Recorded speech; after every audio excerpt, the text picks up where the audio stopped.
Hi, good morning to everyone. In previous class we discussed about introduction to torsion and what is shaft and application of shafts and torsion and pure torsion. Okay, in this class I am going to discuss about simple torsion theory. Okay, when a uniform circular shaft is subjected to a torque, it can be shown that every cross section of the shaft is subjected to a state of pure shear. That means it is not having any type of axial and bending force. It is known as pure torsion. Okay, in this simple torsion theory, we are going to discuss about when a shaft, uniform circular shaft, is subject to only pure torsion. Okay, the moment of resistance developed by the shear stress being everywhere equal to the magnitude and opposite in the sense of applied force. Okay, the uniform bar is subject to applied torque. That means whatever the force, that means torque is applying, the same amount of torque is developed in the opposite but in the reverse direction. Suppose the torque, applied torque is clockwise. Okay, the resistance torque is being developed in anti-clockwise. Okay, but whatever the amount of torque is same but direction is reverse. Okay, next. Okay, what are the point is discussed observed in this diagram. Here the shaft is fixed at one end and another end is free. Okay, at free end we are applying a torque in clockwise direction. Observe, it is the free end and it is the fixed end. Here at the free end we are applying some amount of torque in clockwise direction. Here in fixed end, the same amount of torque, whatever the torque we are applying, the same amount developed at fixed end but in opposite direction. Okay, next, due to the application of torque, consider one element in the shaft. This element is subjected to the two equal and opposite torques. It is the applied torque and it is the resistance offered by the shaft, and these two are the complementary longitudinal shear stresses in opposite directions. Okay, whatever the material of the shaft is subject to the torque, that any element in the shaft is having these four forces, that is applied torque and resistance torque and complementary shear stresses. Okay, it is about torsion theory. Next, before going to the derivation, okay, deriving the torsional derivation, we need to follow some assumptions. That is, the material of the shaft is homogeneous and perfectly elastic and obeys Hooke's law. Already we know that homogeneous means the material having the properties at any point in the material is same. Okay, next, it should be perfectly elastic. That means whenever applied force, the material is subjected to some applied force, it should be get elongate, is known as perfectly elastic, and it obeys the Hooke's law. Already we discussed, that is Hooke's law. Stress is directly proportional to strain within elastic limit. Okay, that means whatever the material of the shaft we consider, that should be obeyed by the Hooke's law. Okay, this is the first assumption. Next, coming to second one, that is the twist is uniform along the length of the shaft. Okay, whatever the force or nothing but torque applied, the applied torque is uniform along length of the throat, along the length of the shaft. That means suppose we are applying some amount of torque at the end. Okay, the same amount will transmit entire length of the shaft. Okay. Next, the shear stress induced does not exceed the limit of proportionality. Okay. The shear stress is not exceed the limit of proportionality. For material to material, the limit of proportionality will change. Okay. Whatever the material of the shaft, that the shaft having some limit of proportionality. Up to that limit, we have to allow the shear stress. First, we have to take the shear stress. Next, the strain and deformation are very small. Okay. For larger deformation and strains, it is not applicable. Next, the section which were plane and circular before twisting remain plane and circular after twisting.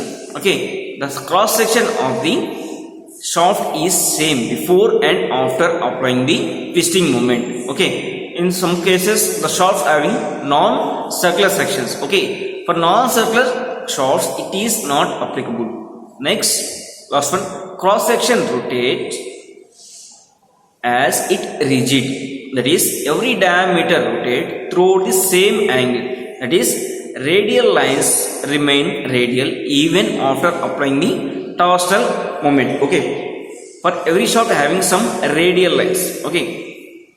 Whenever we apply some torque, due to the application of torque, the radial after the torque application, the radial lines remain radial. That means there is no deviation between the any two radial lines. Okay. These are the assumptions. Next, coming to derivation of torsional equation. Okay. First, consider a shaft of length L. Next, and radius R. It is fixed at one end and subjected to a torque T at the other end as shown in figure. In this figure, the shaft is fixed at one end and another end is free. We are applying torque at free end in anti-clockwise. Okay. Due to the application of torque, what happened? Consider a layer AB. It is the radial line at the topmost surface on the shaft. Due to the application of torque, what happened? The B will shifted to B dash. Okay. Due to the application of torque, here the radial line deviates to its positional from its positional position. Okay, with an angle phi along the length of the shaft and on its cross section of the shaft with an angle theta. Okay, by considering this phi and theta, we are going to derive. Okay, the radius of the shaft is R and diameter is 2R. Okay, next.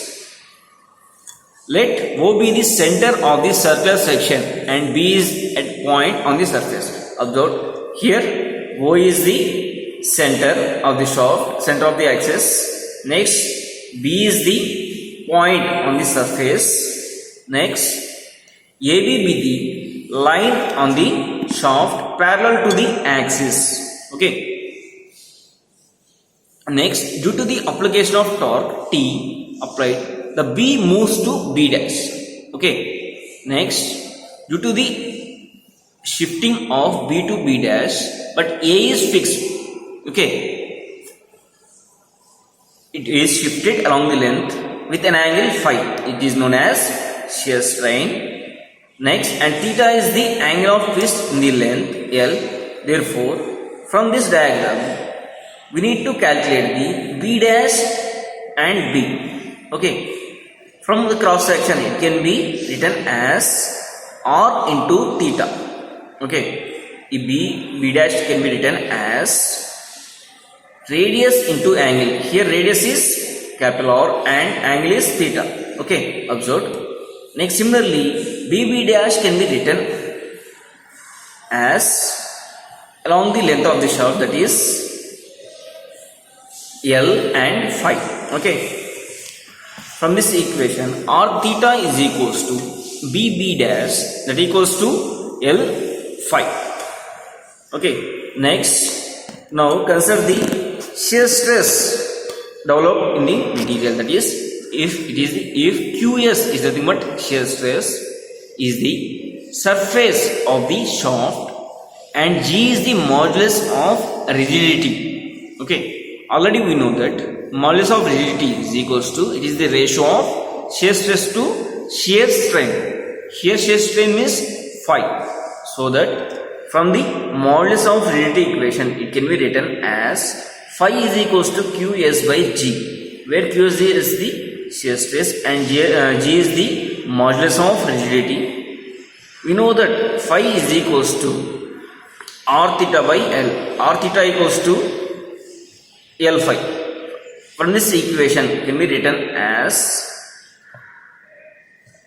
phi is equals to R theta by L. So that substitute in the place of phi R theta by L. So that L is moved to right side. So that from this above equation can be written as R theta is equals to L into Qs by G. Okay. It is also written as Qs by R is equals to G theta by L. Okay. Next.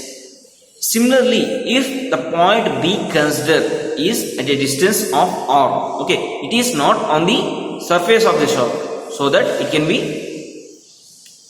taken as smaller. Capital R means it is the maximum radius. Smaller is in between the axis 0 to maximum value. Okay, so that it is considered as R. From the center instead of the surface, it can be shown that Q by R is equals to G theta by L. In previous equation we derived that Qs by R is equals to G theta by L. In this equation the shear stress is maximum. Okay, the shear stress is mainly depends on the radius of the shaft from center to the maximum. In this sense, here whenever the shear stress is mainly depends on the distance between the center to the upright force, so that the radius value decreases means the shear stress also decreases, so that it can be also written as Q by R is equals to G theta by L. Therefore, from this equation Qs by R is equals to Q by R. It is also written as Q is equals to capital R by small r into Qs. Okay, where R is the variable. It depends on R value varies from 0 to maximum. Okay, maximum value.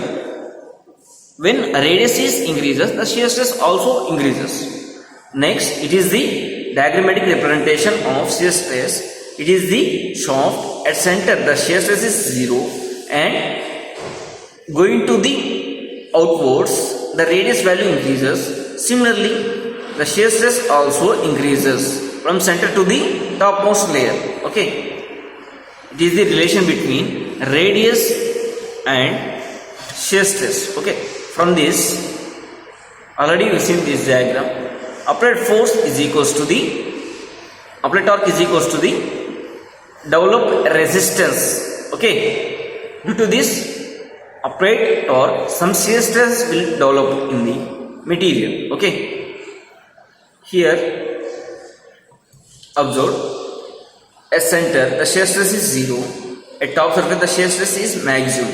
Due to this shear stress, what happened? Along the length of the shaft, some stresses will be developed. This stresses is known as complementary longitudinal stresses. Okay.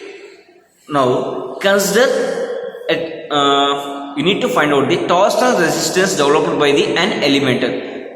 Consider a ring in the shaft with radius from the center of the shaft with R. dr is the radius and dA is the area of the element in the that elemental ring, and the area is r distance from the center of the shaft, and we are applying some force on this element. It can be written as stress into area, where Q is the shear stress developed on the element and dA is the elemental area and dr is the radius at the center. Okay, center of the area. Here we are applying some shear stress, that is it is mentioned as Q. The shear stress developed in the element, then the resistance force is equals to dF is equals to Q into dA. Whatever the amount of force applying, the same amount of force will be developed, so that the total resistance moment due to the element is, it can be written as gt is equals to dF into R, where dF is equals to Q into R dA. Okay,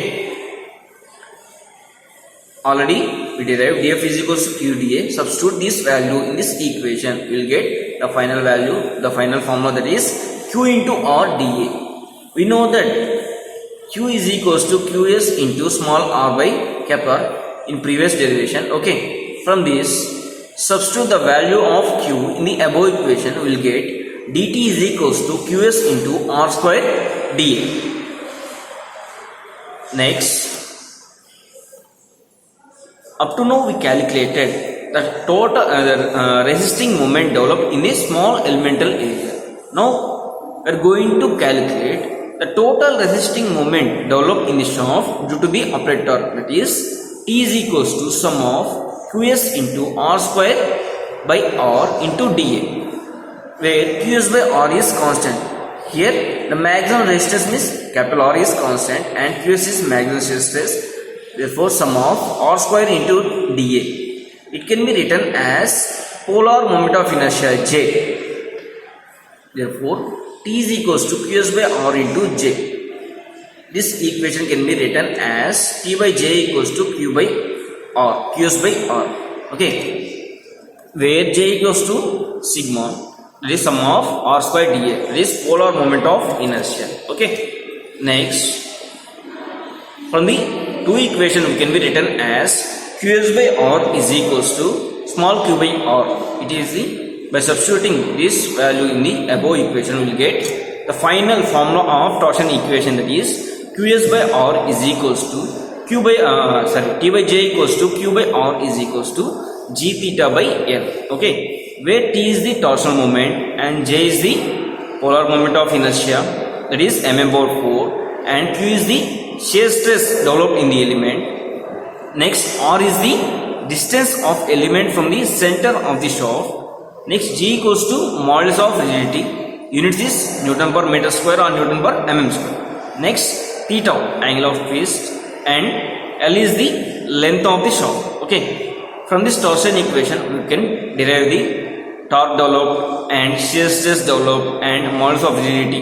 Whatever the variable we can find out by substituting the values, the remaining values in this equation. You can find out maximum amount of torque. Okay, shear stress. Next, coming to polar modulus. From torsion equation, T by J equals to Q by R. Therefore, Q by R is equals to Qs by R. Next, where Qs is the maximum shear stress and R is the extreme fiber distance from the center. From this we can derive the polar modulus. Therefore, T by J equals to Qs by R. From this, T is equals to J by R into Qs, where J by R can be written as Zp, that is known as polar modulus. Polar modulus is the ratio of polar moment of inertia to the maximum distance from the center. Okay, it can be, the polar modulus can be vary for material to material or type of object. Next, it may be observed that Zp, the property of this section, may be defined as the ratio of polar moment of inertia to the extreme radial distance from the fiber to the center. Okay, for circular section, J equals to pi by 32 d power 4 and R equals to d by 2. By substituting these values in Zp, we will get the final formula of polar modulus for solid section, that is pi by 16 d cube. For hollow section, J equals to pi by 32 d1 power 4 minus d2 power 4. For radius, maximum radius is equals to d1 by 2, that is maximum diameter by 2. By substituting J and R values in the above equation, we will get pi by 16 into d1 power 4 minus d2 power 4 by d1. Okay, this is the polar modulus for hollow section. Okay, thanks for watching.